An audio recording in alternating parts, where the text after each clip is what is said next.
And we're live. We're back. Pep Talk Boys. I'm Joe Pugh, joined today by Ra. Kenny will be joining us soon. Ra, how are you? Happy New Year. Happy New Year, Joe. How are you? Can you hear me okay? Yep, I can hear you perfectly, mate. Yeah, Happy New Year and welcome back to Pep Talk Boys. We've had a little break and I'm sure we'll get into some 2021/2022 chat today with Kenny when he joins. Oh, you saw what happened to Arsenal at the weekend. Yeah, been good to see him. Kenny, we're only what is it, the 3rd of January, 4th of January today, and we've already had one relatively big heavyweight fight. Before we go any further, what did you make of Luis Ortiz versus Charles Martin? Impressed with Ortiz. I mean, all the jokes about his age aside, I thought he's on his way out for a while. I thought Martin was on his way back. Fair play to him. Ortiz, he's got something left. Always was suspicious when I see a man in his 40s get into great shape and ripped, especially as he's previously looked soft. But he's done what was necessary. Don't think he should take the Hrgović fight though, if he knows what's right for him. So yeah, it doesn't look like he's going to take that, does it? It doesn't look like he will. But someone's got to take that Hrgović fight. I'll tell you what, there needs to be a final eliminator. There has to be, and the other big heavyweight show, Parker Chisora, they talked about that. Yes. I mean, Parker, I think he's number 2 or 3 in the IBF, and I think that is a well-worthy fight for a final eliminator. Yeah, I think Parker is getting better fight by fight with Andy Lee, hitting harder, more aggressive. Him against Hrgović, yeah, that's well worthy of a final eliminator. So yeah, that's what I'd like to see. I'm sure we're going to discuss later on, aren't we? Fights for 2022. Who do you think wins that one? Who do you think wins that? If that was the final eliminator? Parker. I'm not sold on Hrgović.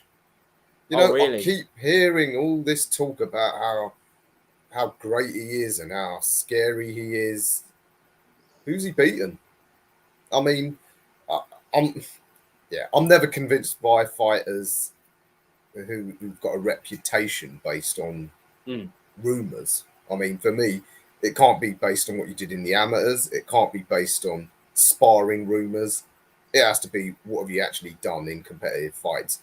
And Hrgović hasn't had one.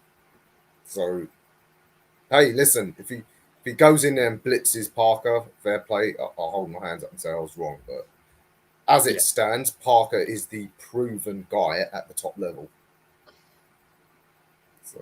He is, and I think that was, although obviously it was a fantastic fight, I think 22nd of December against Chisora, but I think he was improving a lot under Andy Lee, certainly since the first fight. He's in that Fury camp set in Morecambe now, and he looks comfortable there. I don't know if you saw the videos of him and Fury's over Christmas come out. Yeah. He looks at home there, so obviously you're in a champions camp, you're growing, but there was a lot of doubts over Parker before the Chisora fight. Although a lot of people believed he'd still beat Chisora, a lot of people were questioning where he was, because every time he has stepped up I know he beat Andy Ruiz in a close fight, but every time he stepped up, certainly over here against Dillian Whyte, Anthony Joshua, he has always looked a bit suspect. And when he fought Junior Farr, he didn't look as good. That was a close fight. He's had some good decisions, and he's had some off ones, but that is a great measuring stick for the IBF, and it is a way that is guaranteed for one of those two, in particular Parker, to guarantee himself another world title shot.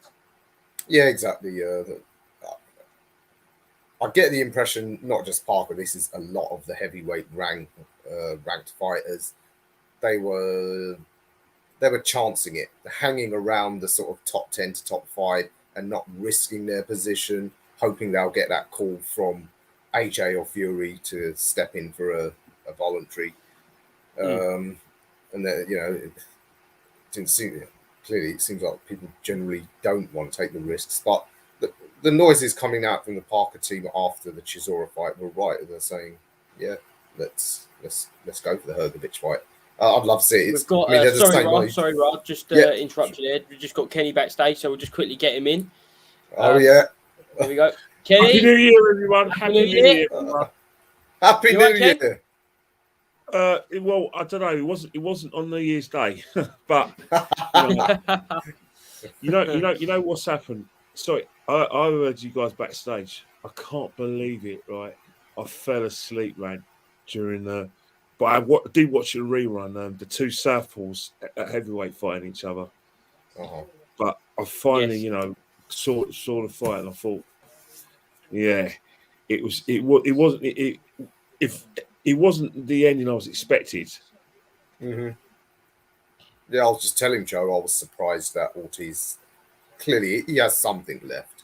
I didn't think I predicted Ortiz to that point, Martin. I must admit, but I wasn't expecting him to knock him out the way he did. And when he got knocked down, obviously twice, during the fight, I didn't think he'd be able to make it, because when you are knocked down, certainly I think it was the first round with the close. Was it the short right hand? Was it a short right hand? Was it short left hand? I think.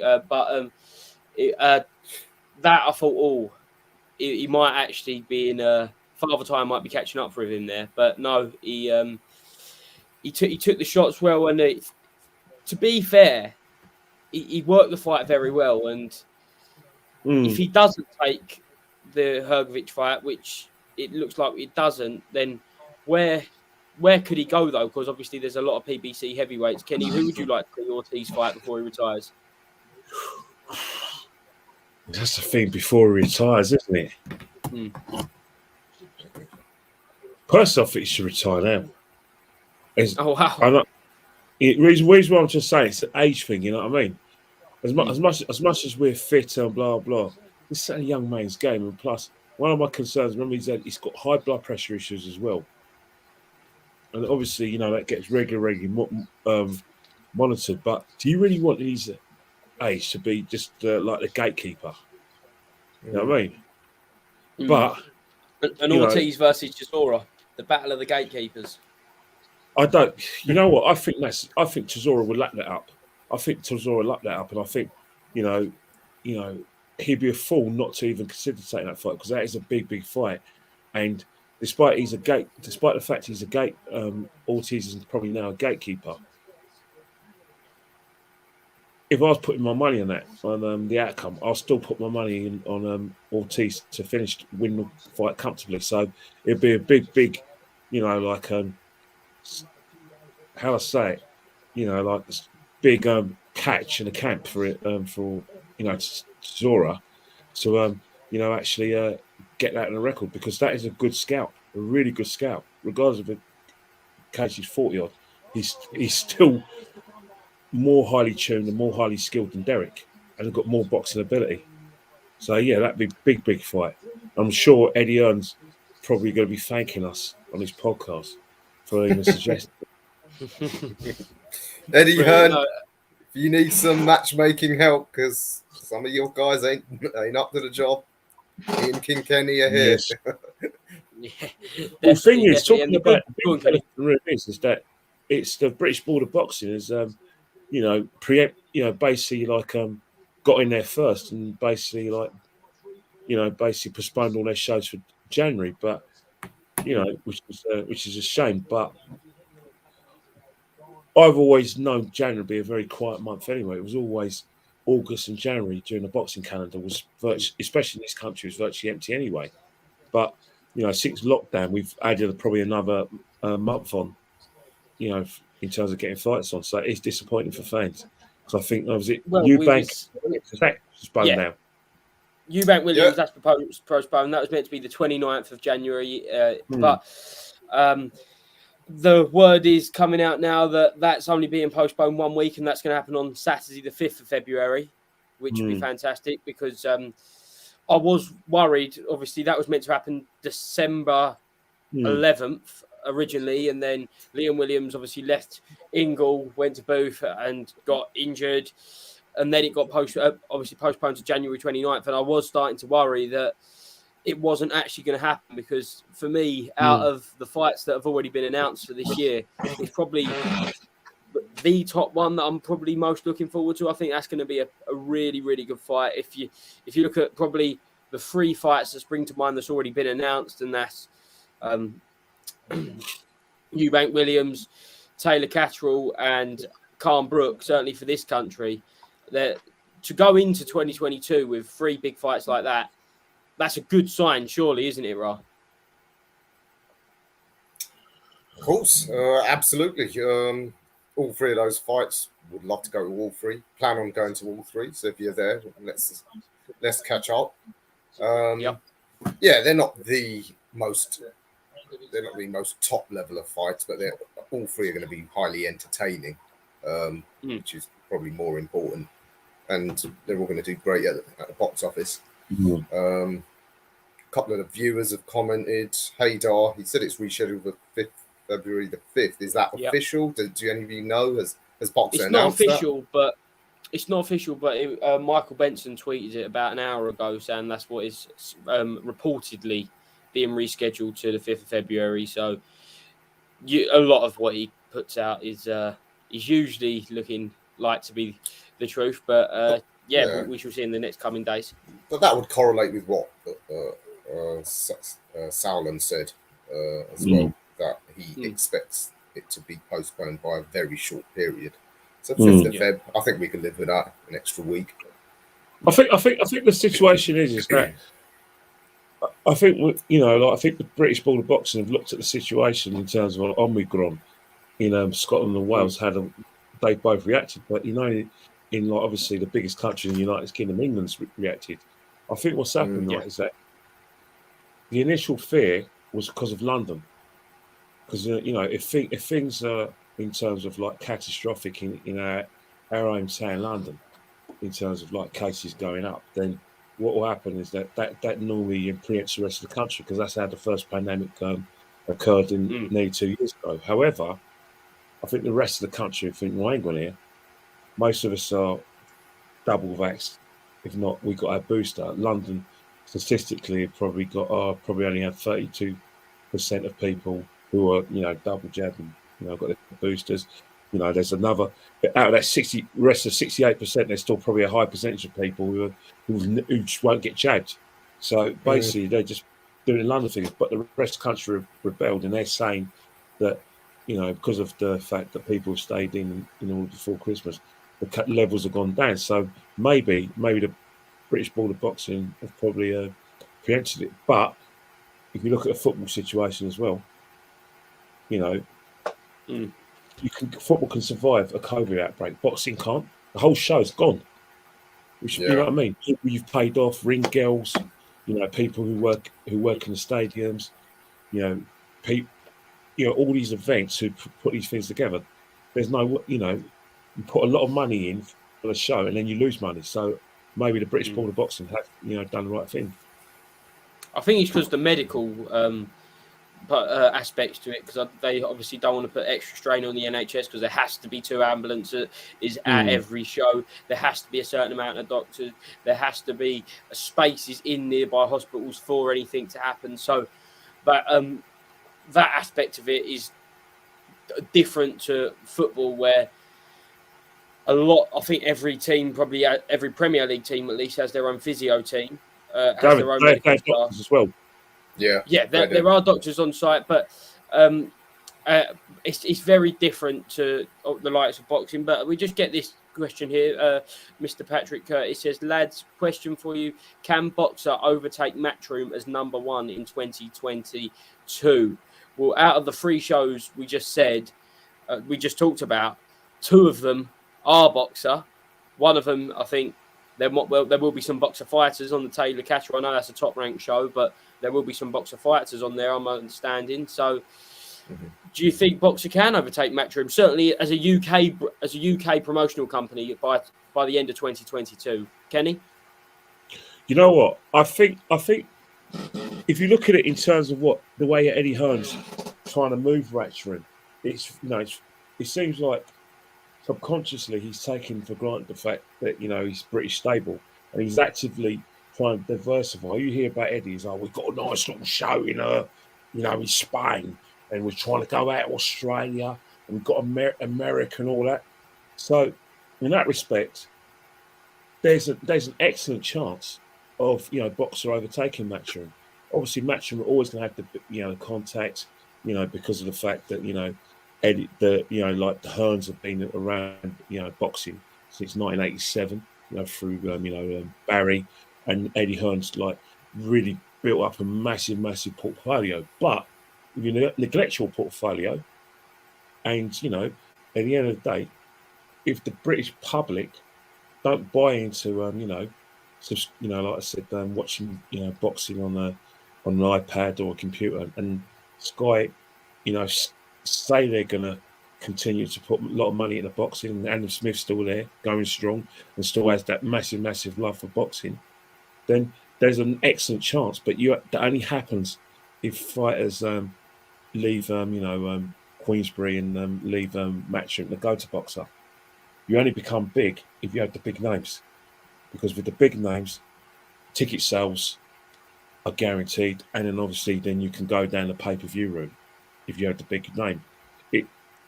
That's the thing. All right, let's look at it this way. If either Dillian White or Anthony Joshua go to Boxer, which I don't think is going to happen, but if they did go, that's a massive coup for Boxer. Yeah, that's for me. That is the biggest. That will be probably the biggest takeaway from this year. When everything's said and done, is where Fury White falls, providing that actually happens, because we see an 80-20 split. I don't think it's going to happen at that, but we'll see. And where AJ Usyk falls. Rules are rules. It's not happening at that. Interim champion. The rules I've looked at the rules for the WBC rules, and they're quite clear and concise that the interim champion gets a fair crack of the whip. So for people like Frank Warren to just move the goalposts and say, well, we lost to Povetkin, but he retained his interim belt, which means when you negotiate a fight, he should be getting a great percentage. The rules are clear. Doesn't matter what Suleiman says, but obviously he's the boss. He's making a mockery of the sport. He's no good. Oh, poor old Tyson! Look what you've done for me. Don't worry, we're gonna make sure you don't lose your title. Oh, just because you dance at the Canelo versus Saunders thing, you dance with a few Mexicans and have a few Mexican friends. Doesn't matter. Rules are rules. Ra, what's your opinions on this one? What's that? White v Fury? Yeah, the 80-20 split. Yeah, Fury. White's getting screwed over. A lot of YouTubers have obviously discussed this particular thing to death. I think most people agree he is getting screwed over. Some people say, someone like Hatman, for example, says he might piss Suleiman off by White by being too vocal publicly. Me personally, I think sometimes in life you have to accept that you're going to get screwed over, and I think this is one of them. And I certainly wouldn't say White should admit this publicly, and I'm sure behind the scenes his team are still negotiating hard, because it's interesting, we've not actually heard from either White or Fury about this. And there's still an arbitration going on. Exactly. But I'm inclined to think that, I mean, if it was me, and of course it's easy to say we're not in that position taking the blows from 19-stone heavyweights, but I'm inclined to think I would privately tell my people, say, look, if it comes down to it, or if it comes down to a choice of losing the fight or accepting the 20%, I'm going to take the 20%. I'm going to knock the fucker out, because it's obvious they're screwing him over. This arbitration will go on till March. After March, with pandemic restrictions, people getting COVID, injuries, you could easily say, it'll be September before the fight can be made. Come September, given Fury's track record, he might even actually just say, you know what, I don't need the belts. I'm bigger than the belts. Yeah, I'm vacating. You know, and the fight's gone, and your chance. And we never get an undisputed. Well, I mean, I wouldn't say never. I always in this era. Yeah, well, I mean, different people to take, different fighters. Yeah, it might just be different people. I remember when this talk about undisputed started. I always looked back to when Lennox Lewis became undisputed. It took him 7 years. Imagine that. And I think typically, I mean, these things, so many things have to align. When Lewis fought Holyfield and became undisputed champ, the only reason it was made is because they were both looking so shaky. Both their TV companies said one of these guys is going to get beaten by a nobody, and the titles are just going to disappear to some obscure part of the world. It's going to be a circumstance like that will force an undisputed. But in terms of White, I mean, if he really wants to be, a crack at the heavyweight title where there's no sort of question marks, because he doesn't want to win a vacant title. I think he's got to take the fight now because he is 33. He doesn't like being inactive for long. And at heavyweight, it's so risky just carrying on taking competitive fights. I think if he's backed into the corner, he might have to just take it and accept, he got screwed over. But there's been a lot of fighters in the past that have been screwed over. I mean, you talked about Lennox Lewis. Lewis, because he was seen as a dangerous guy, towards, firstly towards dangerous for Riddick Bowe, then he was dangerous for Evander Holyfield, and obviously Mike Tyson when he came back. Your words, 7 years. Yeah, definitely.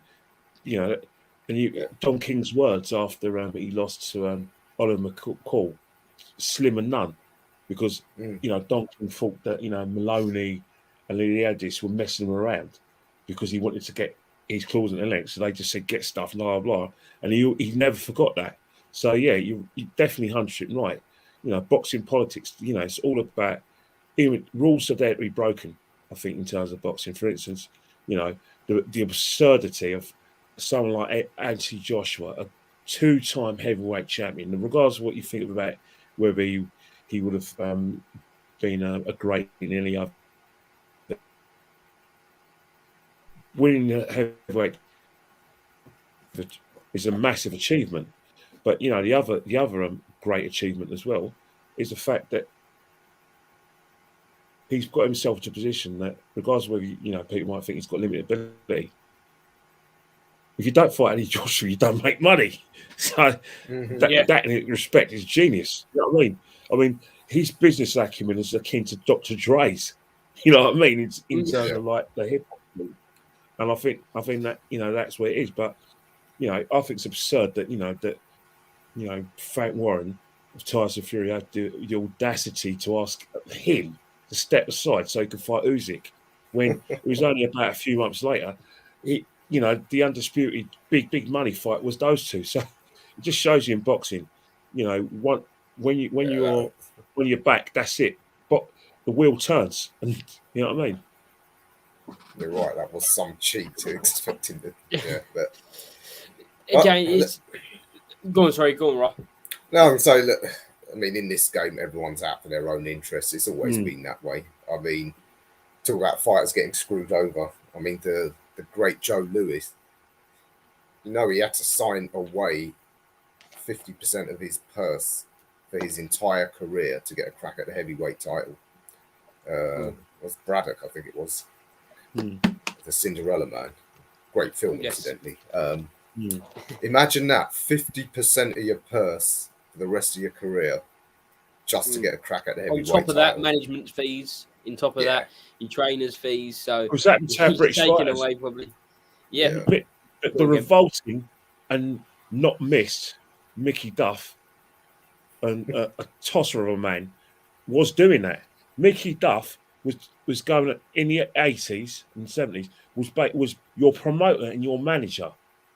Mark Watson had to take the call, and he won because he said, "Hang on, this is wrong." Promotional manager, and like I said, the Ingles, they're dirty.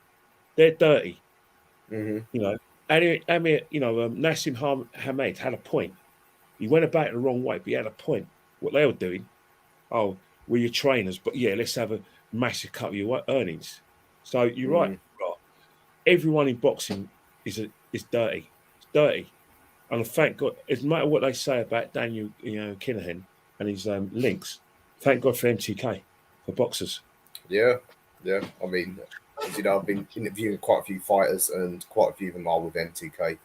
All of them are Mm. absolutely happy with the work they're getting from them. So, Yeah, you never hear anything bad said about MTK from the fighters that are signed to them, which is quite mhm. telling. Um, Obviously, we won't go into any of the politics surrounding the backgrounds of MTK, but as a management company that looks after fighters and puts on shows, they're doing a great job. But Fantastic. I was at the show just before the end of the year, the Isaac Lowe show, where he got knocked out. I And was there. I didn't see you. yeah, I didn't see you either, Rob, but it was a good show. It was a good solid show featuring good solid prospects, and that's what I like the fact that, for example, Charlie Edwards on there, who was signed with Frank Warren. I still think he is. Nothing's been announced that he's left him, but the fact that he's with MTK, it's giving him a run out before the big shows. It's keeping fighters busy, and that's a great aspect to a management company that they're flying fighters out to Dubai, Uzbekistan. It's MTK Global for a reason, and that certainly lives up to his name. But Exactly. we'll move on to 2022 as a year then, and I'm gonna throw you some potential fights that I would like to see, and I'll ask you both whether you like the fights and whether you think we'll see them. So we'll start off with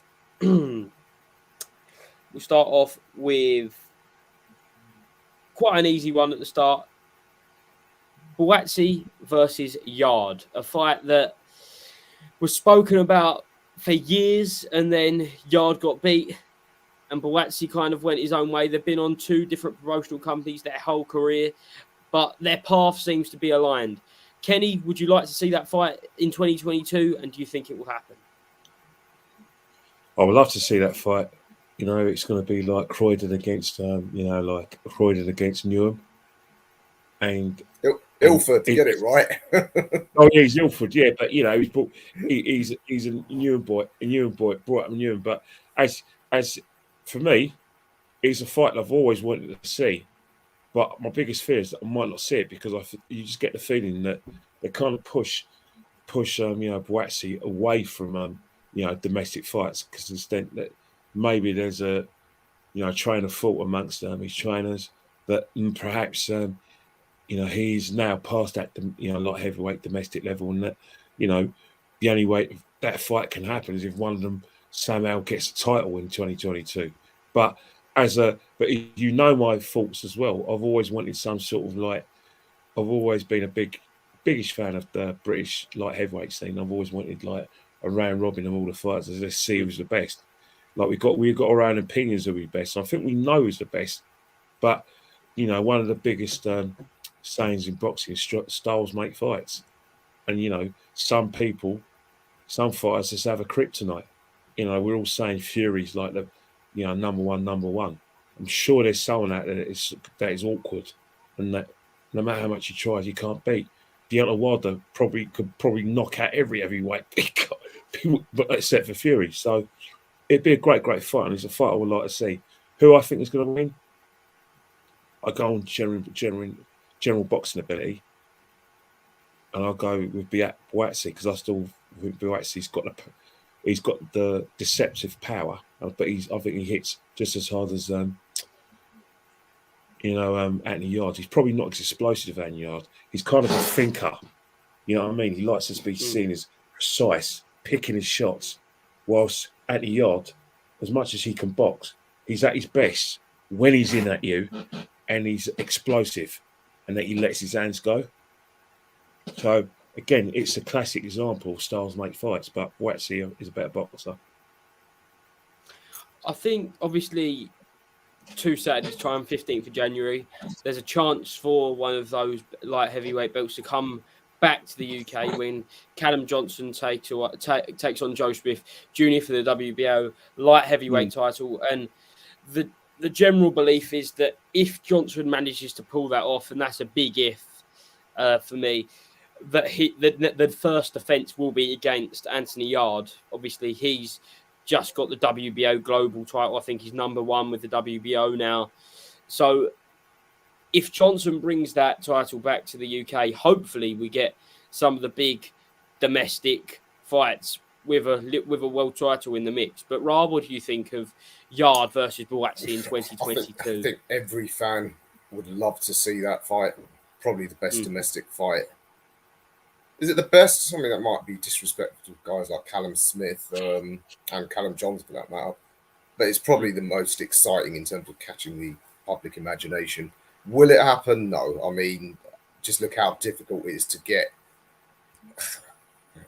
Queensbury and Matchroom working. I mean, even when fights are sort of ordered by the board, these fights aren't happening. I'm thinking, for example, when Ben was, when there was the chance to make the Ben v Jenkins fight. Yeah, I mean, apparently, I don't know if this is true, apparently Frank Warren blocked it. So, and I'm sure, now that Warren's trying to get Avanesi and Ben on, now the other way, you've got Eddie playing hardball. So, nah, can't see it. I mean, would be a fantastic fight. That said, it could work out in the sense that you could see Yard.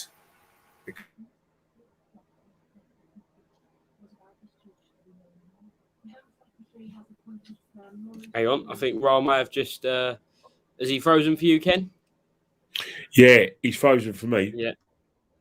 Hang on, let's just remove him and get him back in a minute. But I think we were just talking about Yard versus Buatsi. Yeah, let's see if we get back Ra. Let's see. Hang on.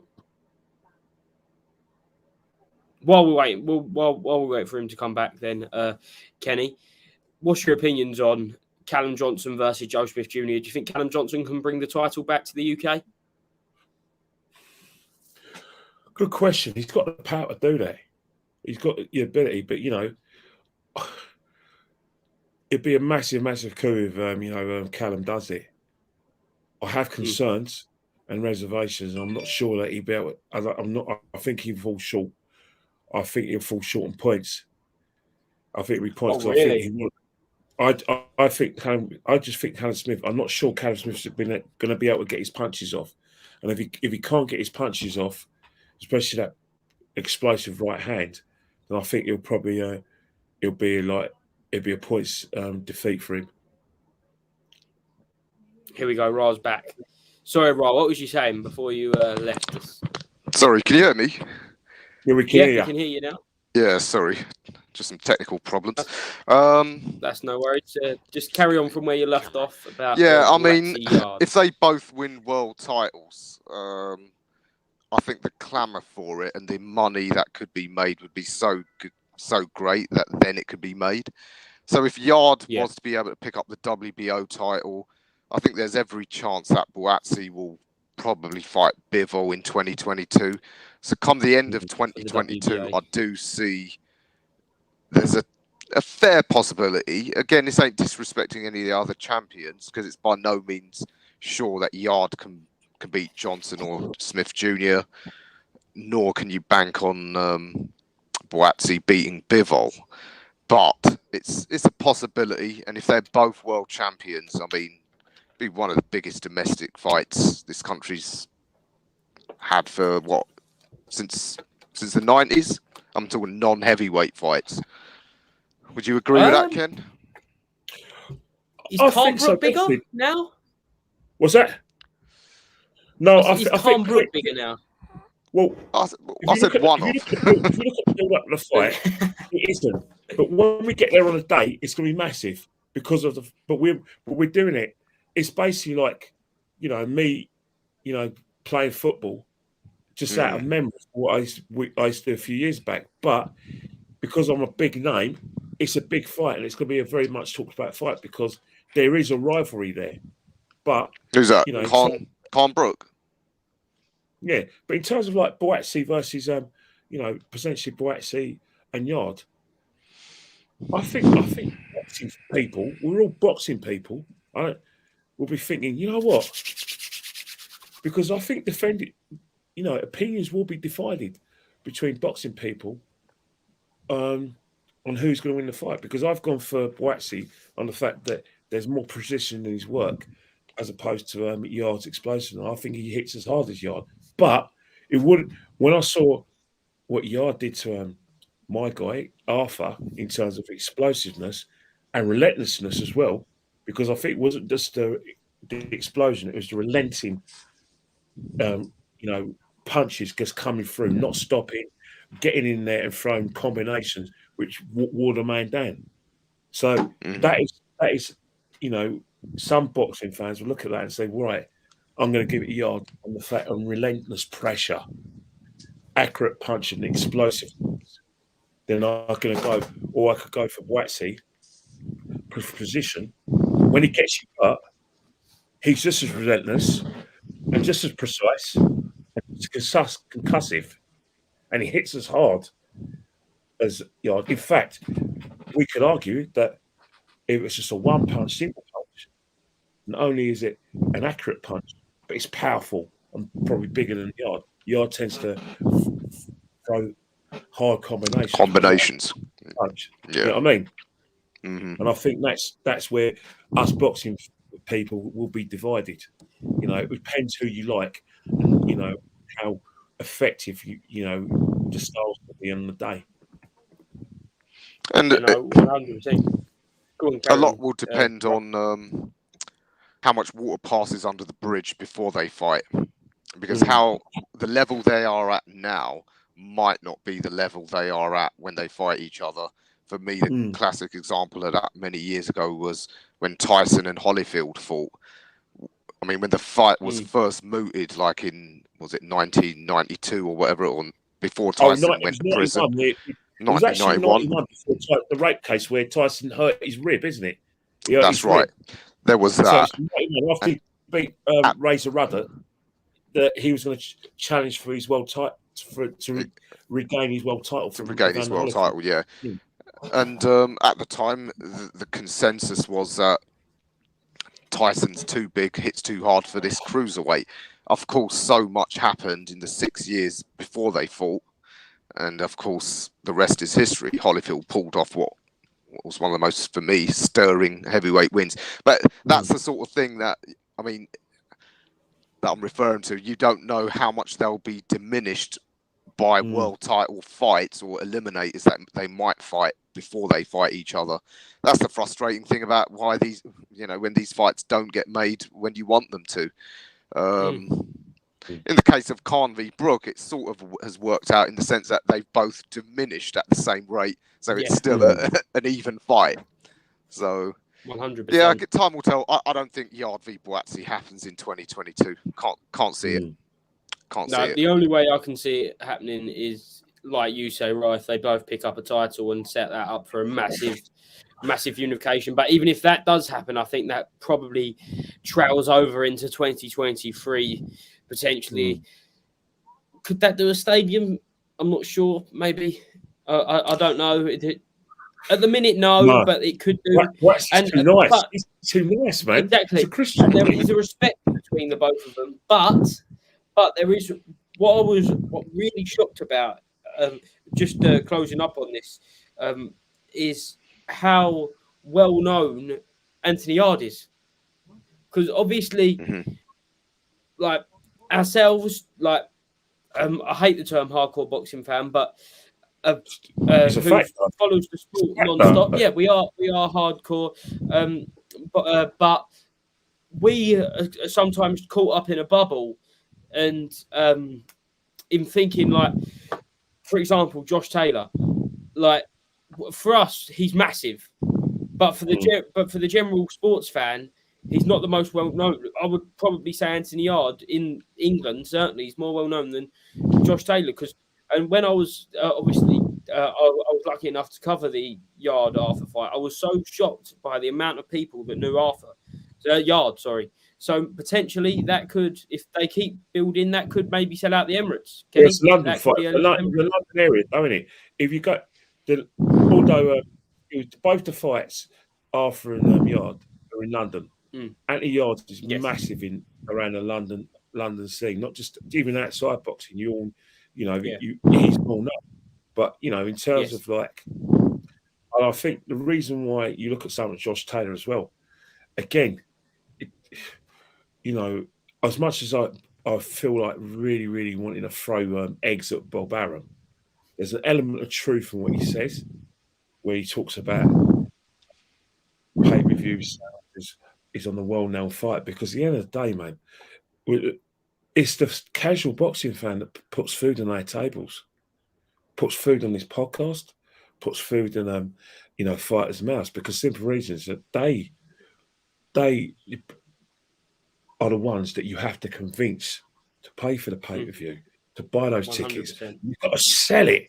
I was talking about Tyson Fury and Anthony Joshua. People just assumed it was going to sell and get 80,000 fans at Wembley. No, the best way to guarantee that is basically get them all on this morning, one on Breakfast TV and the BBC, then get them on Big Nasty or Mo Gilligan, probably get them on Soccer AM, but just shove them around and then create some sort of rivalry. It doesn't matter, as long as you don't hit the boundaries, Manchester versus London, as long as it doesn't go through that silliness of the Great White Hope rush, just two British fighters, blah, blah, then you sell the fight. And I think you'll get your 80,000, but I think with Yard and Boatsy, you've got to do a lot more work than what I suggested, because who are you? I think you're right, Ken. They're both so nice. I mean, it's interesting for the Yard Arthur 2. A lot of people were saying that actually Tunde and Pat might have actually sold that fight out more with the needle they had at the first press conference, because Anthony, he's him and Lyndon were obviously so respectful and low key, but it was the Tunde and Pat. I mean, they sold that fight as much as the two fighters did. And you're right, Yard and Boatsy, I can't imagine them talking shit about each other and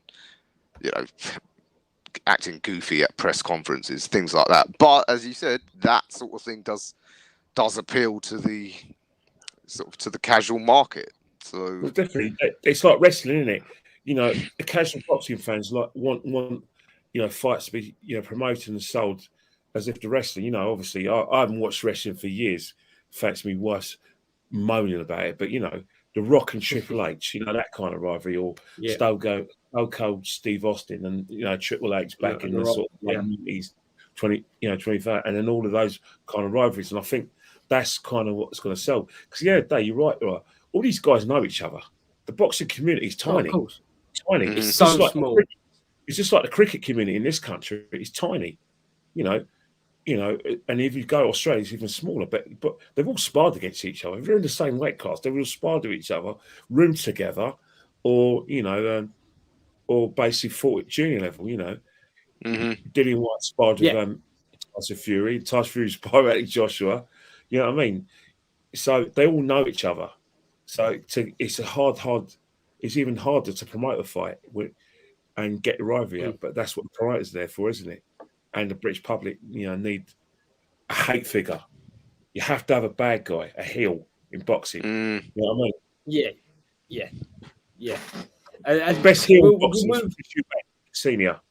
Oh, 100%. Chris Eubank, Adrian Broner, they came to mind. There's so many of them, but that's a whole different podcast on its own. The best heels in boxing. But we've got to do that show one day. We will. We definitely will. We definitely will. We'll move on to the next fight then, and we'll go to the heavyweights. But I've mixed it up a bit because I didn't want it to follow the same trajectory of every heavyweight conversation. But Deontay Wilder versus Andy Ruiz Jr. in 2022. Ra, would you like to see that one? Yeah. Wouldn't be my first choice for Wilder's comeback, but very intriguing. Ruiz obviously really durable. Well, he seemed to be for all the massive weight loss. So that'd be interesting to see if he's still got that durability. Now he's lost the fat protecting his cranium. And how much has Wilder got left? I mean, he's 36. He's taken 2 batterings. I know they say the last thing a fighter loses is punch, but at the top level, the problem is the ability to land it. Is his timing and judgment of distance, has that been diminished by the beating he took? So yeah, really intriguing fight. Will it happen? I think there's a good chance it will, because we know the PBC prefer to keep things in-house. And yeah, if Al Heyman, if he can probably get some influence with some governing bodies and have it as a final eliminator for one of the belts, and get one of them right back into a position to challenge for one of the belts. So yeah, I think I'd say it's quite a realistic proposition. I know Wilder's talked about retiring. I don't think he will. Fighters very rarely go out. They never go out the way he has. He'll have a rest for a couple of months. He'll watch some other fighters, and then before you know it, he'll be thinking, "Hey, I can beat these guys. I'm coming back." So, yeah, I think that's a very good chance we'll see that this year.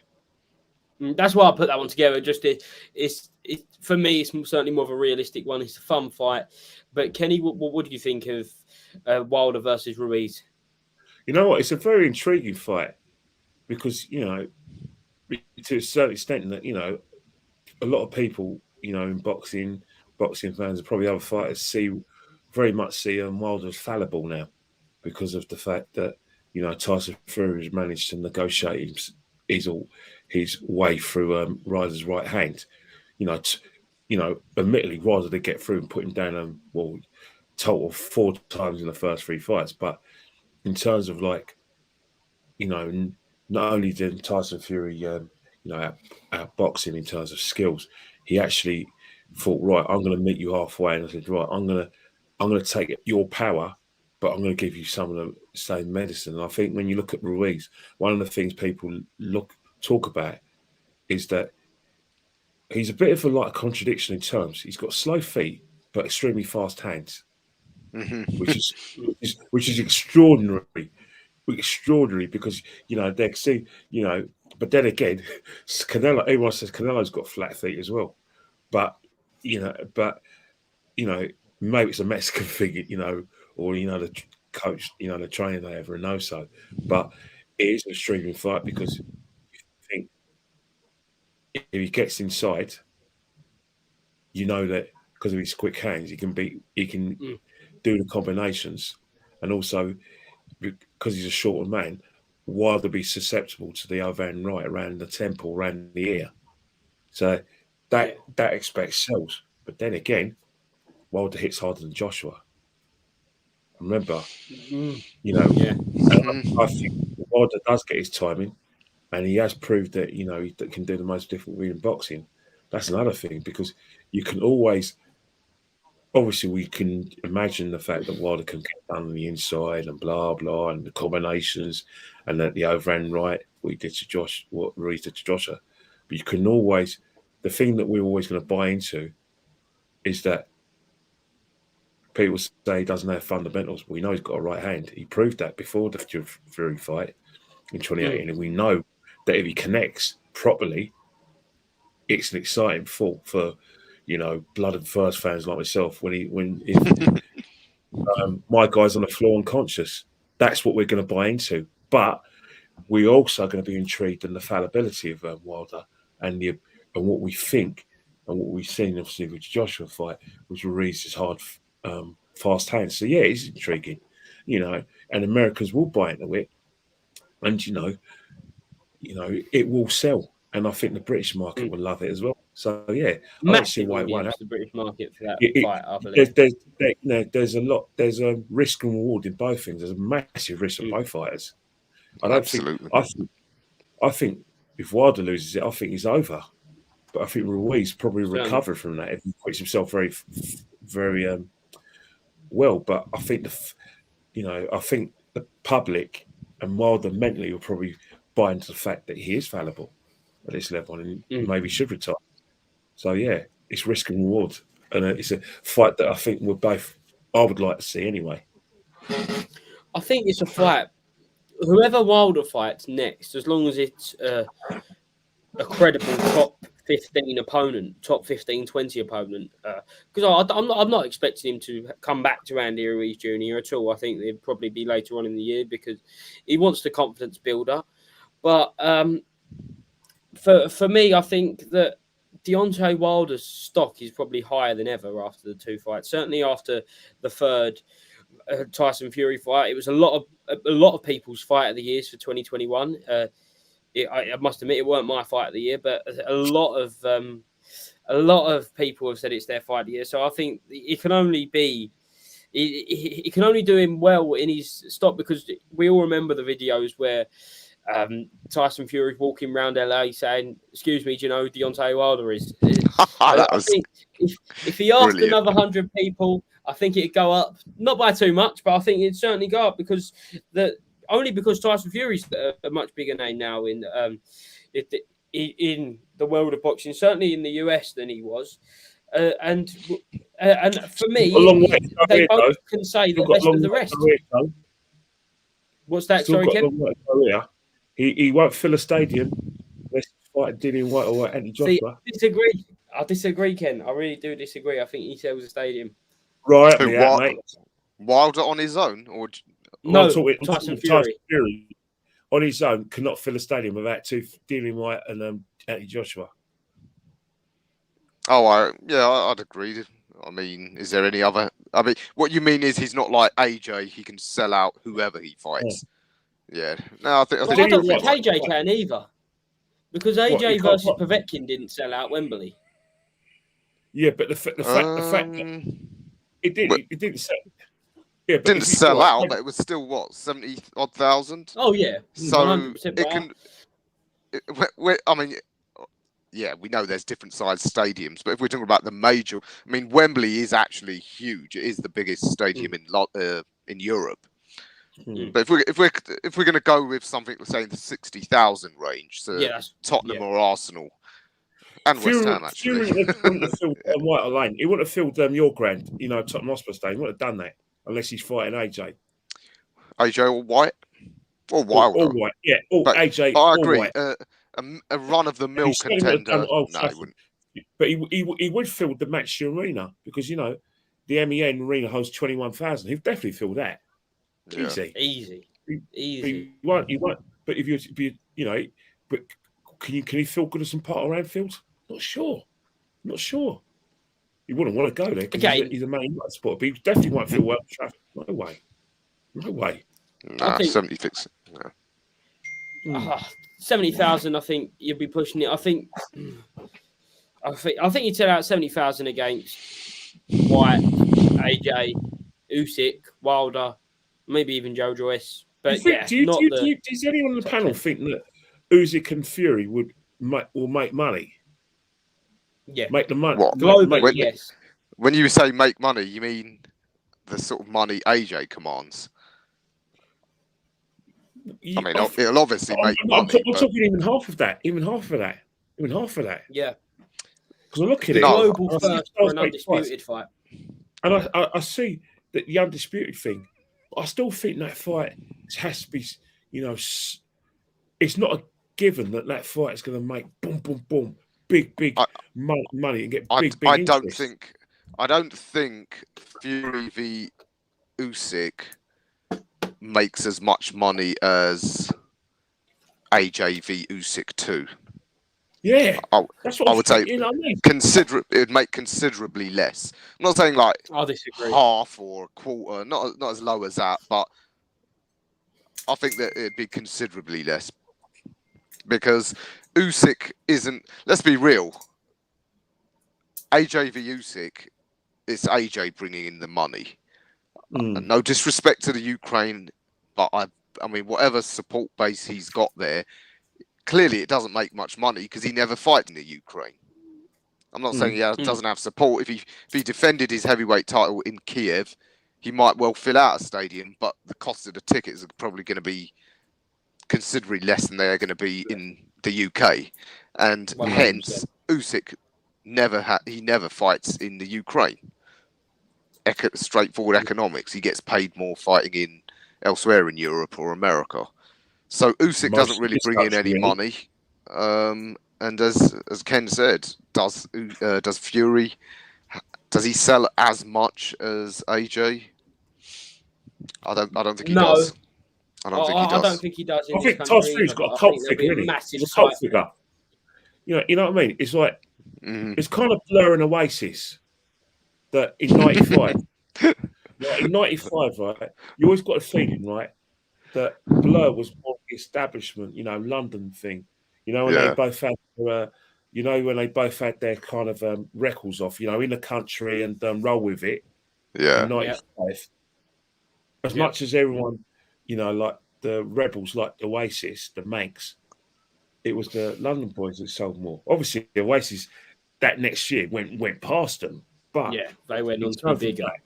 Yeah, and I think Tyson Fury's at that kind of the, like the early Oasis thing where a lot of people like Tyson Fury, and maybe they're fed up with AJ. It could be other reasons. He's too commercial, or Eddie Hearn's involved, and he's the establishment. Like Pele, Garrincha in Brazil in the 1960s. And I think Tyson Fury has to get past that, alternative cult stage. He has to be the main man, and Tyson Fury isn't getting those numbers. If he becomes undisputed champ, he will be. I think that will be the thing that brings him to global superstar. AJ can lose 5 times, and he'll still earn more money, even if Tyson Fury's undisputed champion. You know what, Joe? I don't think an undisputed status. I don't think it necessarily brings a fighter the. I mean, you mentioned Josh Taylor earlier. Yeah. Who knows him?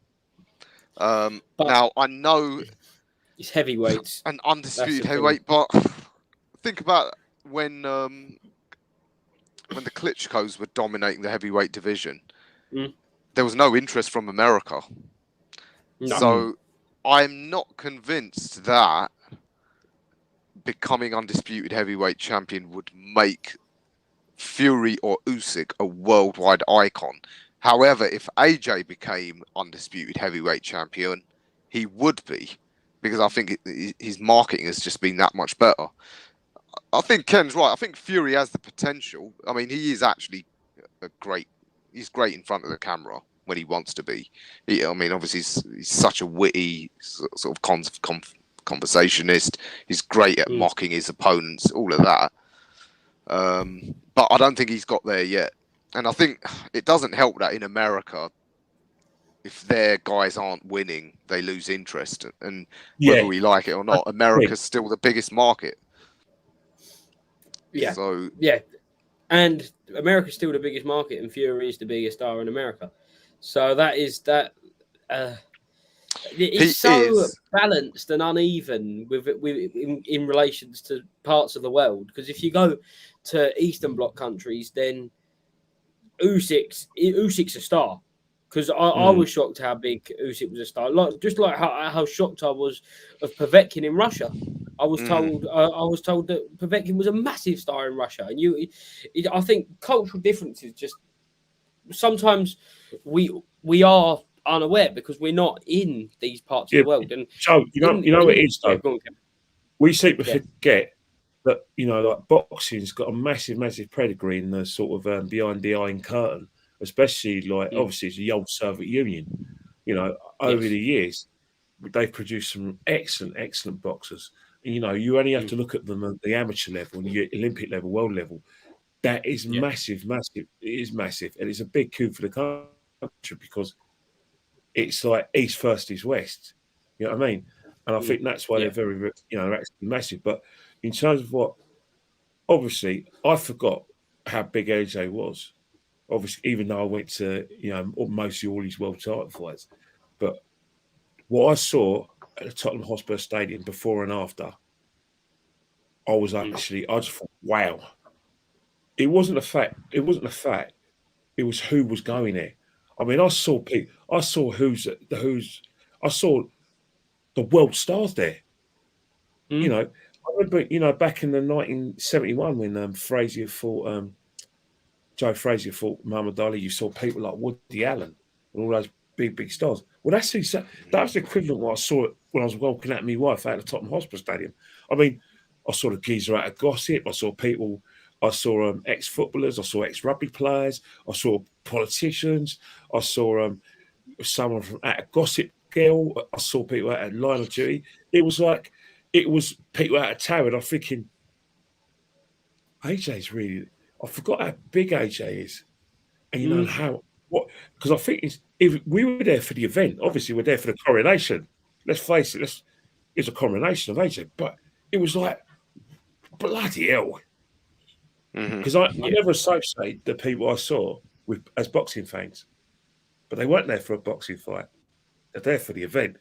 Like AJ trains between other sports and people non-sports, and I think that's where the markability comes in. And I don't think Tyson does that.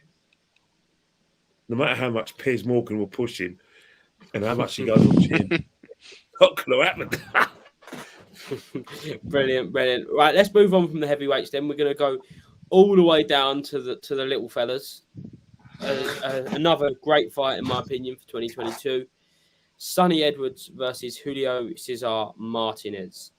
A battle of the flies. Ra, absolutely love that. I'm a big fan of Sonny's. Was really impressed with him on the Pro Bellum show in Dubai. Yes. Don't know if you saw that. I think he's going to be one of these fighters that goes from strength to strength. Having won the world title, he's got the cockiness that I think not enough British fighters have. And kudos to him. He wants it. He wants the most dangerous man in the division. And me personally, maybe again, my views on the Reynoso camp and how biased I am. I want to see Martinez get beaten. I do think he's somewhat overrated. He isn't actually trained by Reynoso, though. He's in the camp, though, isn't he? No, he isn't. That's a common misconception, which I even got wrong until the other day. Oh, okay. He's managed by managed. Reynoso. Okay. Just managed, but I don't think he's actually in the same gym as Canelo, Ruiz, and the rest of the guys. Although maybe I mistook it, because wasn't he the first fighter to be officially given the right to test for traces of clenbuterol because of Mexican meat? I think around the same time as Canelo, wasn't it? I think. Yeah, I think he got I think he actually tested positive after the Charlie Edwards fight, and it was then revealed that an allowance was made. I think I don't know for sure. That's what I think the story was. Certainly, Sonny Edwards has been very vocal about it ever since, and I just think it stinks to high heaven. For a start, they say for traces of that substance to be found in your system, you'd have to be eating like kilos of the meat on a regular basis. Fighters making weight don't eat huge quantities of red meat. So anyway, certainly not flyweights. Nah, I just think there's a great backstory. Edwards really vocal in criticising Reynoso and his fighters. He's been calling for it. There's the unfinished business between his brother and Martinez, the controversial way that ended. Just think it's a great backstory. Edwards will sell it. He can talk, that kid. I wouldn't want to get into a cussing match with him. No, certainly not. And it'd be great to have a big fight down all the way at flyweight. And I've always tipped Edwards to beat him. I think it'd be a rerun of Julio Cesar Chavez versus Pernell Whitaker. Kenny, you might remember that fight. Yeah. How can you forget that one? How can you forget that, eh?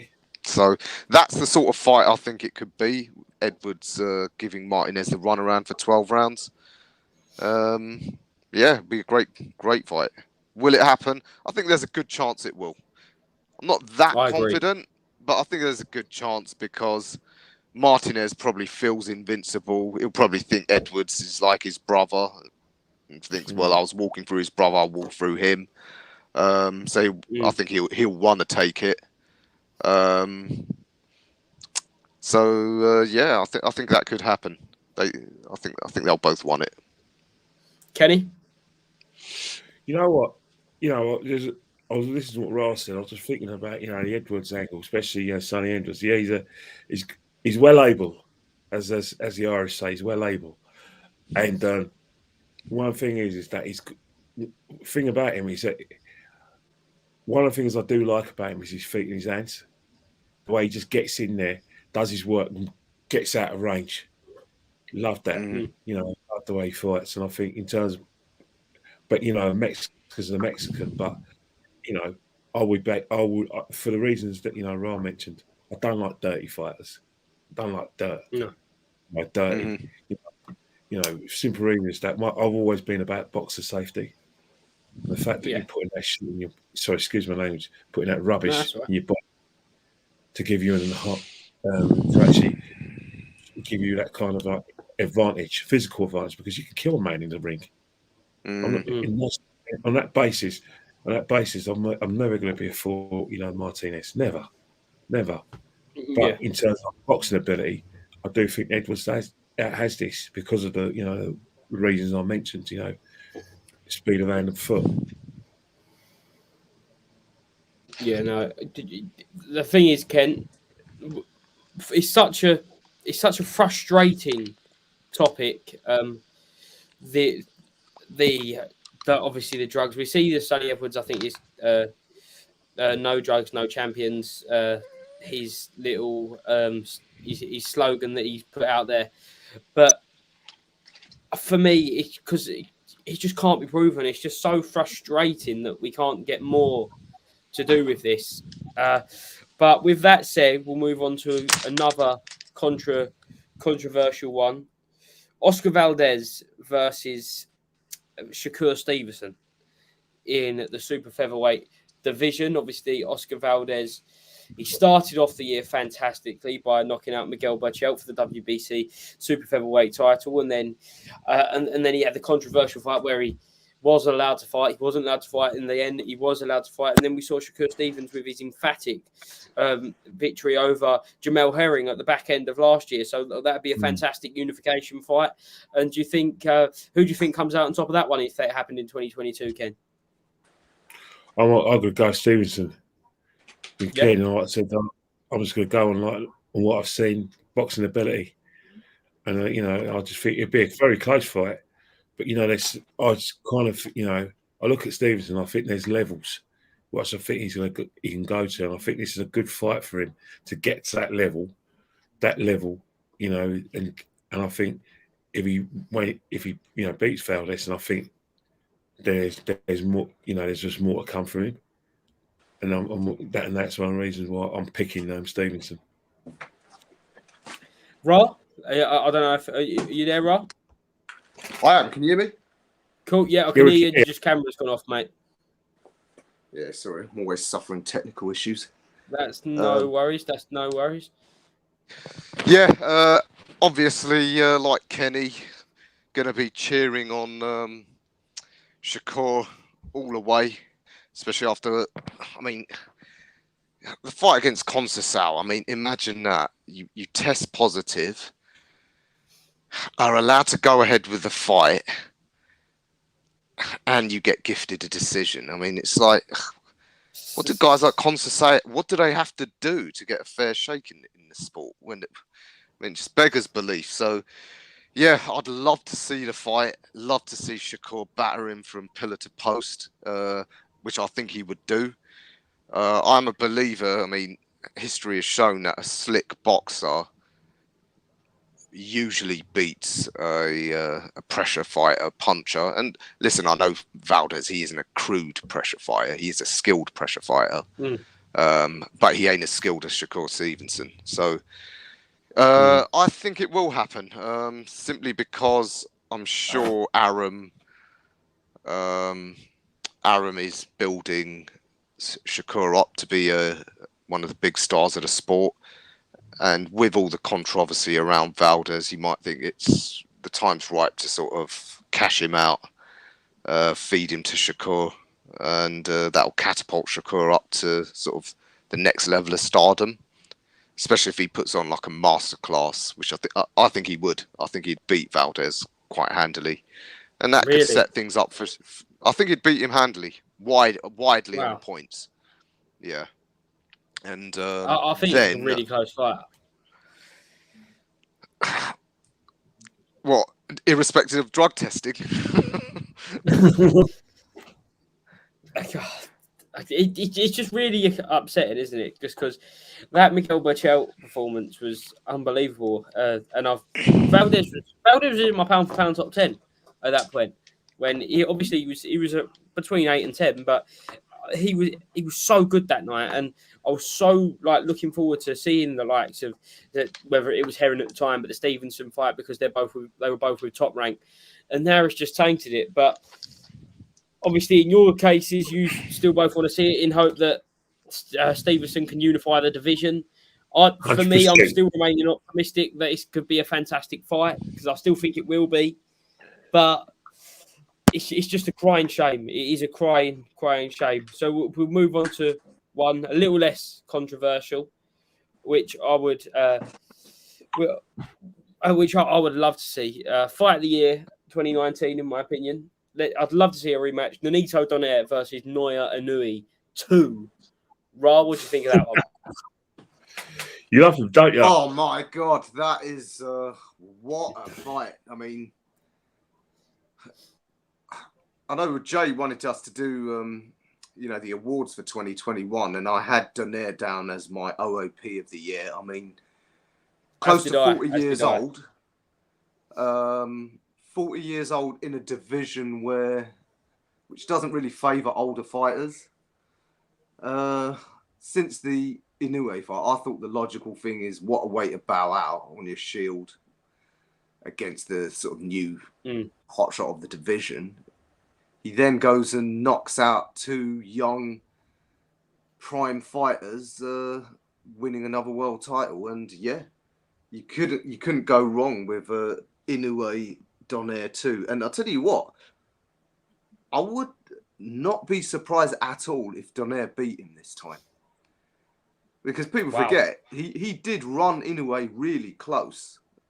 I mean, Inoue came out of that with a broken eye socket. I mean, also got to give Inoue credit. He showed he's more than just someone who can knock you out. He passed the heart and chin test well and truly. Definitely. But he had Donaire in that fight as well. Don't forget. Yeah, but Donaire, he's so skilled and he's got so much knowledge. I wouldn't be surprised if he runs that fight back in his mind so much and comes with a fight plan to nick it this time. So yeah, I'd love to see a three-way thing between Donaire, Inoue, and Casemiro. We could get that. I've got that written down here. I actually have got that. Yeah. Obviously, Donaire was meant to be fighting Casemiro, but then that fell out of bed this year, which for me was one of the biggest shames of 2022, actually, in 2021, actually. And I've just got it written down here because, I have written down some awards, and IAP was Nonito Donaire, because you just look, Nordine Ubali was 17-0 with 12 KOs, and then you have Roma Gaballo, who had 20 KOs himself at 24. I know that's two undefeated fighters in 2021. This guy, Nonito Donaire, who'd have thought when he got stopped by Carl Frampton that he was going to go on to have this career? But Kenny, surely that's a 2022 fight that you'd love to see. Too right, I have, man. Because when we were talking about pound fighters, I couldn't believe it. I left that Inoue. I was just going, what have I done? And it's what I still, despite my admiration of Donaire, I still think that Inoue are still going to probably slightly go in Inouye's sort of favour. Mm. But you know, I agree. it's one of those things that you know, because the fight was such a great fight, to watch 3 years ago now, it's a fight that we'd like to see, especially a second one. But sometimes, right, the originals don't. The originals are probably the best fights, and sometimes sequels don't match up. But sometimes sequels do match up. So in terms of that, I'm still, if there is a sequel, I hope there is. I'll slightly go with the younger man. Yeah, no, that is that is probably for me the same. But Donaire, I just I love Donaire. I love Inoue and Casemiro as well. I remember when he fought Tete in this country, Casemiro. Yeah, and obviously he made light work of him that night. But just out of curiosity, then before we move on to the last couple of fights, what was everyone's fight of the year for 2021? Starting with you, Kenny. No, I saw some good ones. I saw some really good ones.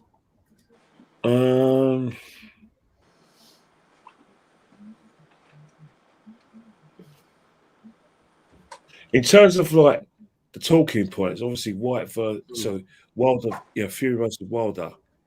It wasn't the greatest in terms of boxing ability, but in terms of brutality and able to wear the man down, that was an excellent fight. Sorry, an excellent fight. It was a bloody brilliant fight. Yeah. No, drama-wise as well. Drama-wise, I can't kind of see past that one at the moment.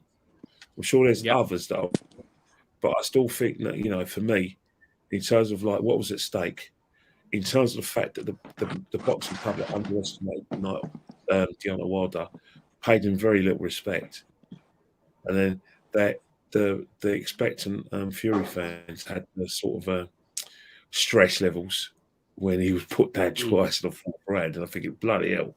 And then arguably Deontay Wilder was probably ahead of points, and then physically, he was spent, and then it went towards Fury's way. But the way he was refusing to go down, said, "Come on, knock me out if you can," and it took Fury to the 11th round. Now, people were denigrating that great fight by saying, "Oh, Fury's injured and he put on too much weight and blah blah." I thought, "No, don't do that. Don't take away from the occasion. Just see it for what it was, which is a fantastic fight of drama." A lot of fights of the year, they're not going to be great on boxing ability and or boxing technique. It's going to be the drama, and I think in terms of the drama, although Tyson Fury prevailed at the end, he came very, very close to getting knocked out. Arguably, how long was it count? I know you have to send the guy back to the corner, but come on, man. Really? Do you really have to go back to the corner? You could have still counted. But we never know. Yeah. He still might have got up. You'll never know. You never know. But it was these talking points afterwards. And, the fact that Deontay Wilder got a lot of credit in the bank, to the extent that people, there's a school of thought in boxing, we think, you know what? He can't beat Fury, but he'll knock everyone else out. No, 100%. And for me, that's second. But there was one which I think topped it. But we'll get Ra's opinion first. Ra, what was your fight of the year, mate? I went with Estrada Gonzalez. I get what Kenny's saying.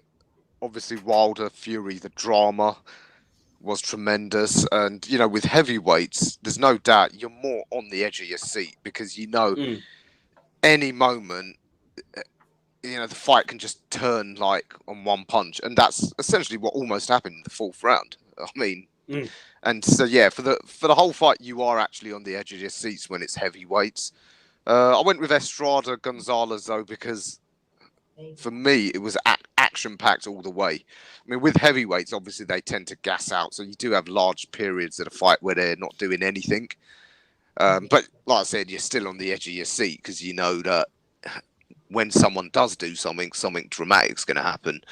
But yeah, I went with Estrada Gonzalez too because I thought it was action-packed from first to last spell and the quality all the way. Don't think anyone can doubt the quality of the punching. that was for me, and for the level it was at. And I see what some of the fans in the chat are saying. Yeah, there was some great, exciting fights at domestic level. Williamson, Cheeseman, Prince's mentioned. Yeah. There was Eggington Bilal Jikitu, I think is how you say his name. Yeah, What a yeah, fight Bilal that was. Jakatu, yeah, that was brilliant on Channel 5. That one.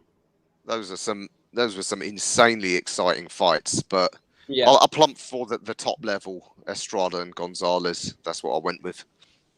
and that was my pick as well. Juan Francisco Estrada versus Roman Chocolatito Gonzalez, their second fight, and that swiftly moves on to the next fight I want to talk about, which is their trilogy fight. We was all led to believe that was happening in October, November of this year. Unfortunately, or last year now, sorry, but hopefully it happens this year. Come on, it's the trilogy fight. They've both got one apiece now. That's some trilogy that can go down as some of the great trilogies of the modern era. Surely, Rob. Oh yeah, absolutely. And there's actually a 3-way trilogy, or is it a 4-way trilogy with Rungvisai and Quadras? And I think all 4 of them fought each other like twice. And yes, Rungvisai, the only man to beat Chocolatito twice, obviously, before he lost to Estrada. So exactly that goes in there. So, and I'll tell you what, by the time if they do finish a trilogy, they're all going to have taken L's because just the way the styles match up. So they already have all taken L's. Yeah, they already have. But I mean, after the second Rungvisai loss, people thought, well, that's Gonzalez done because he's suffered a big knockout now. But then here he is. I would beat Gonzalez. A lot of people would Kawhi would beat Gonzalez. Exactly. And yet here he is, arguably beat Estrada. And we got that great trilogy. Yeah, I mean it is a shame these small guys don't get as much publicity. It's scheduled for March 5th. Yeah, I did hear that there's talk that it's scheduled. Is it like official or? No, I think the dates. It's actually. It's on BoxRec. Yeah, it's BoxRec. It's March the 5th, and it's I noticed it on there, but it doesn't say anything about who the promoter is or the venue or anything. So, in terms of like their bios and their recs, it is saying March the 5th has been penciled in. I pray to God that is the case because that. It's penciled to be held in San Diego.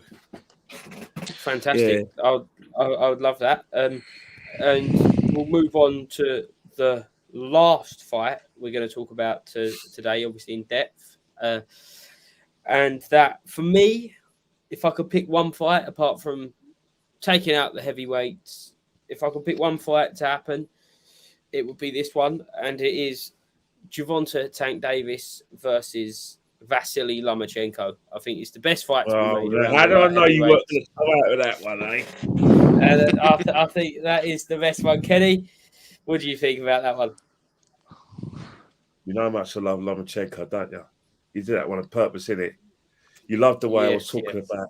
I was talking like, it was like watching a child giving birth, watching him fight. I just love him. Beautiful feet, beautiful pains. Correct punching style. Be able to fight on the back foot. Be able to go inside. Speed, hand or foot. Then you've got Tank Davis as well. Gervonta Davis. And it's just something about him. You know what? I can't wait to see that fight. I cannot wait to see that fight. I'd love for it to happen. If you could, go into an area and find an empty bag of money on the floor, loads of it, you just think, right, I'll book a hotel and a ticket to go abroad and watch that.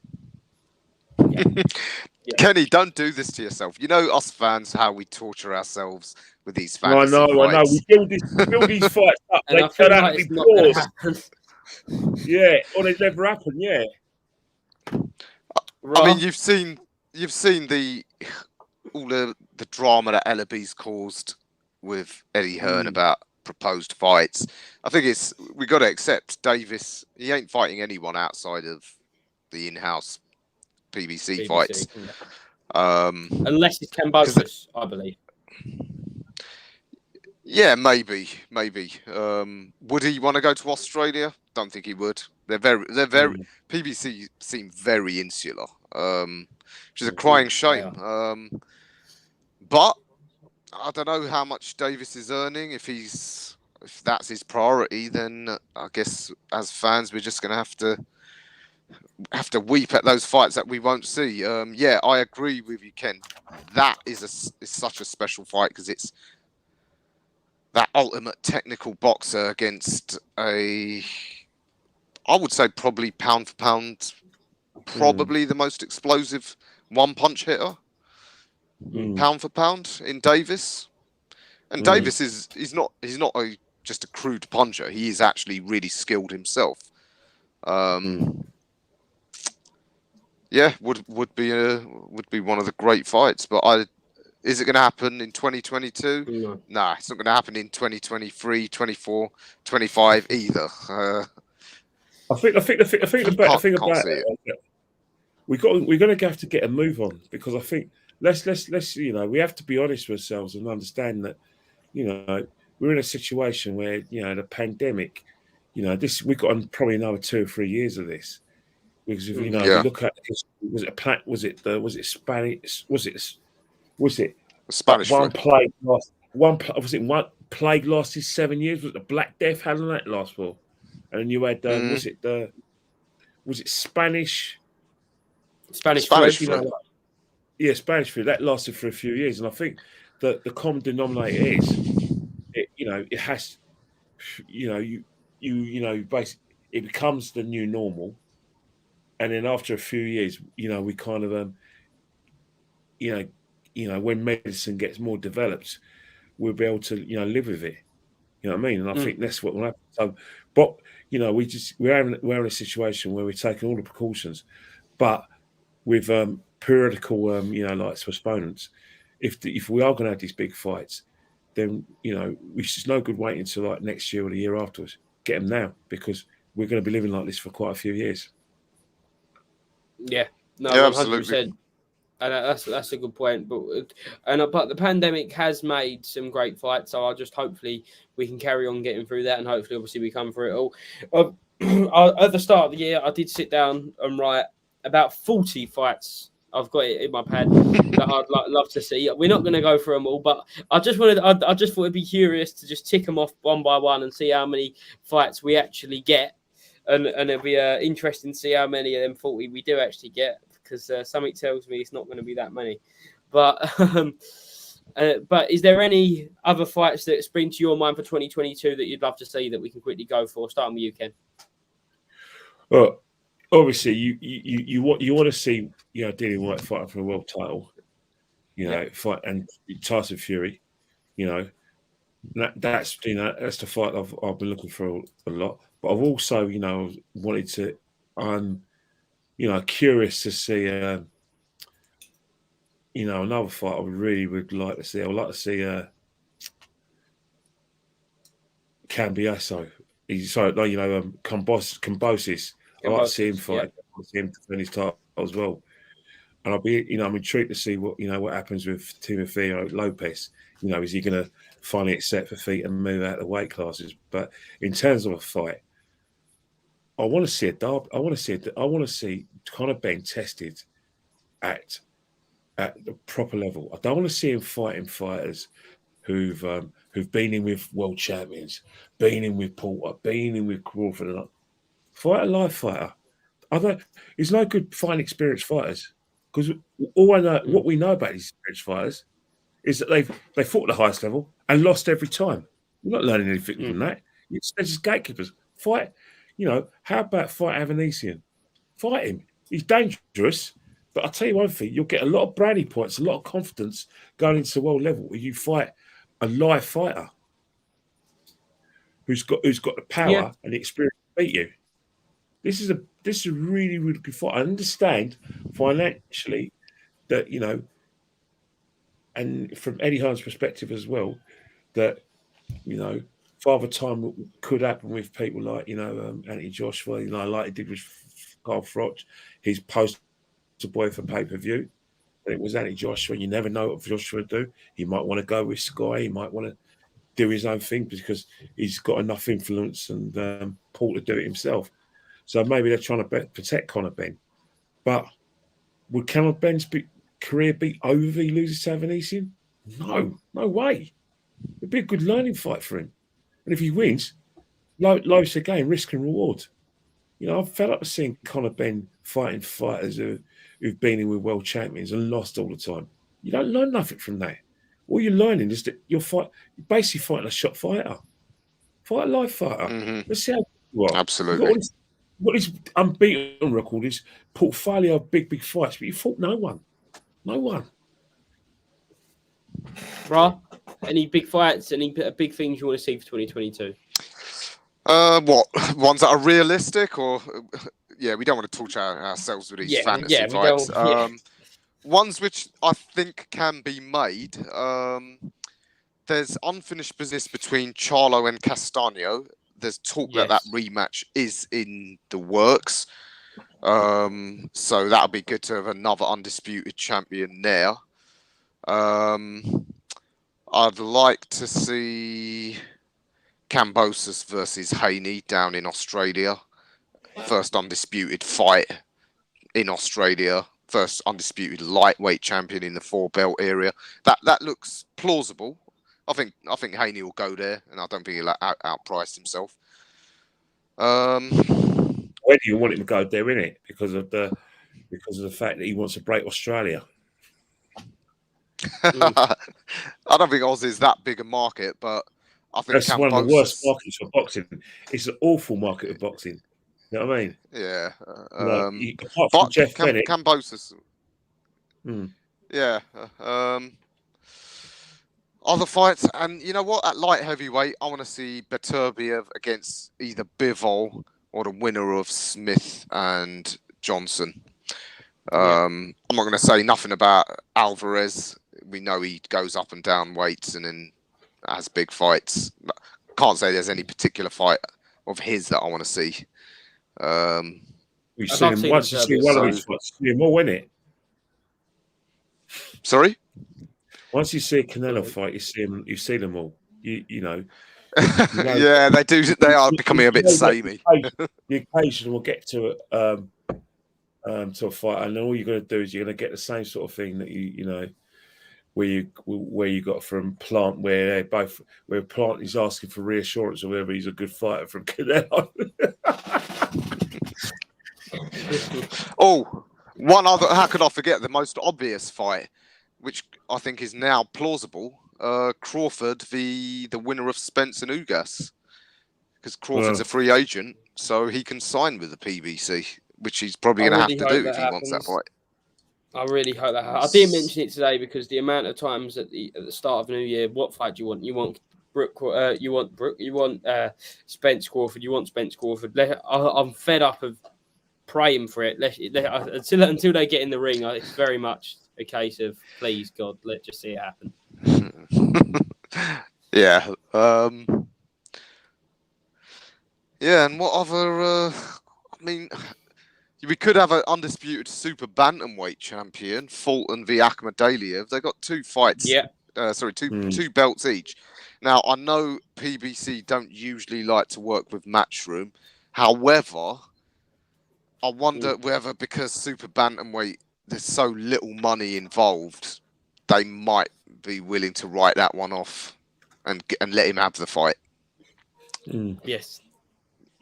That's what I'm hoping. But and very quickly, just two fights that I think we may have overlooked. Taylor versus Serrano would be a massive fight. And Marshall versus Shields. Just give the females a shout out because they are two super fights to be made. Yeah. You're right. Those are absolutely awesome fights. I'd love to watch them both. You still think Marshall gets beat?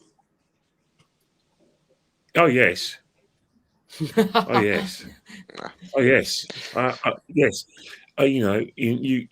I understand that she's it's hard.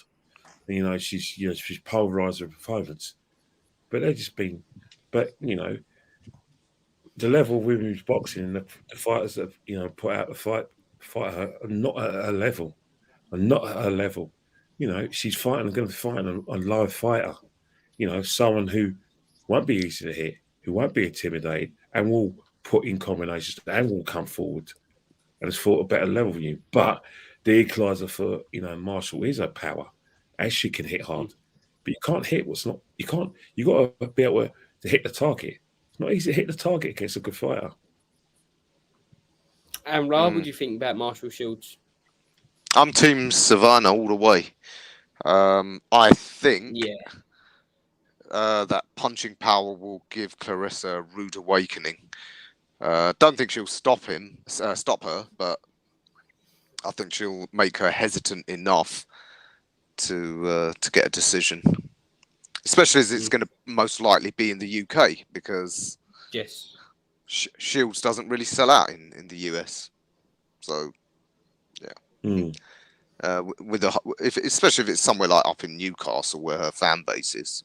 And it looks like Sky Sports are investing quite heavily in her, so she'll have home advantage. I'm with Team Savannah all the way. 100%, and let's just hope at least some of these fights we've spoken about today get made, because they aren't all going to get made. We are realistic, but injuries. It looks like only injuries, politics. There's so many. I think just injuries, really. I think Shields versus Marshall's injuries. Oh yeah, no, not that. Just I'm saying about all the fights we mentioned today, Ken. There's all the fights we mentioned today. Yeah, there's a lot of politics involved, a lot of injuries. There's so much in the way. I'll be astonished if what Fury White done happen. I'll be shocked. If it don't happen, it does happen. I don't see how. Okay. I can't see how it doesn't happen. The WBC have ruled it. Fury says he wants a fight. Dillian wants a fight. He only split his money, and guess what? It's nothing to do with the fighters. That's to do with their businessmen and their negotiators. If both the fighters want to fight and the WBC, ratify it, then it happens. Unless there's an injury. Yeah. I certainly hope it happens. It'll be massive for the UK. It'll be massive for boxing. Let's just hope we get 2022, a great 2022 for boxing. And hopefully in 12 months' time, we'll be reminiscing about some fantastic memories of the sport we certainly love. And that brings us to the end of today's show. But there will be plenty more shows over the coming days, weeks, months of 2022. Ra, Kenny, thank you very much for joining us. Ra, do you want to tell people where they can find you? Yeah, thanks, gents. I'm just putting my Insta handle in the chat, Ra_Hokum. Doing some interviews for a promotion in February the 12th. There's the show called Business in Brentwood by TM14 Promotions. So I'm interviewing some of these fighters, novice pros. Check it out. See some upcoming 15 fighters. 15 minutes away from me, Ross. So, okay. Well, if you can get down, there, support some of your local boys. If I can get there, I certainly will, mate. Be delighted to have you there.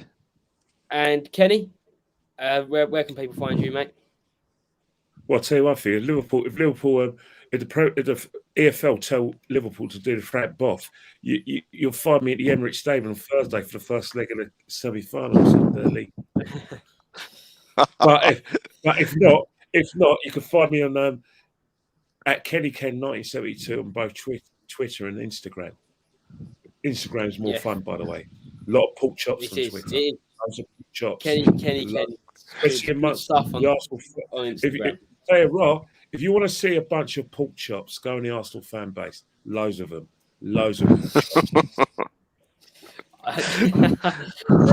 Brilliant. Well, and you can find me at Joe Pugh 1309 on Instagram and Joe Pugh Boxing on Twitter. You won't be finding me at West Ham Leeds on Sunday because I am actually isolating at the minute. But okay. Yeah, well, but no, all good there. But unfortunately, I do miss West Ham, which is a shame. But not often do I miss it. So that's all good. But thank you very much, Kenny, Ra. Thank you for watching. Pep Talk boys, like, share, and subscribe. Plenty more content in 2022, and we'll see you soon. See you soon, mate.